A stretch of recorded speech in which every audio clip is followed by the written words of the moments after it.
Good morning and welcome to pre-market report for 4th August 2022.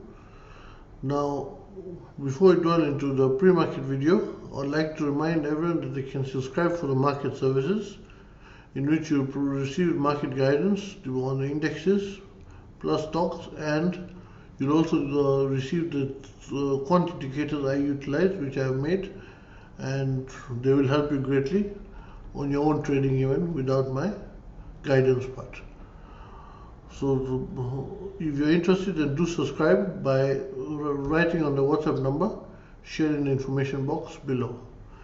Now, when we look at our global indexes today, you see that yesterday they had a strong up move, and I put that mainly on account to Pelosi #1 leaving Taiwan and the Chinese not showing an adverse reaction on that, because people were suspecting that once she leaves Taiwan, China might come in and attack. But all China did was basically fly their planes into Taiwan airspace and come out.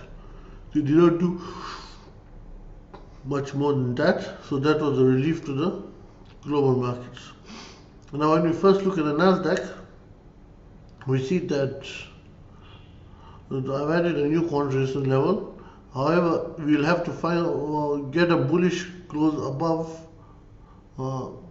yesterday's candle for us to reach there. That will need the market to extend quite a bit, and I do not expect this to last more than 1 or 2 days, after which it will come back within this range. Now, the next is the S&P 500. S&P 500 could not close above it closed above the resistance, but could not close by more than 1 to 5% above the resistance level, as resistance level is 4153.1, and close of yesterday was basically at 4150. So in fact, it did not close above the resistance level, and it will be interesting to see how it performs today. For me to issue a new resistance level and to consider this one blown through, you'll have to get a bullish close above the candle formed yesterday. But as of now, this resistance zone is working perfectly as it should. Now, the Dow Jones is the same. Even with yesterday's up move, is still within the same resistance zone. It basically formed a box range. This is the 4th trading session within the exact range of the candle. So it will be interesting to see if it can continue its box range or upward move, or it now starts tilting to the downward move. I expect it some time to tilt to the downward move. I say that the markets are now at the extreme. Now, when we come to our local indexes, we basically see that the Banknifty and Nifty could not yesterday break the resistance level, which I had given still, but however, the decay on the C-sell side was basically not there, and which is an interesting thing to see, because after long the market is holding its water so in such a strong manner.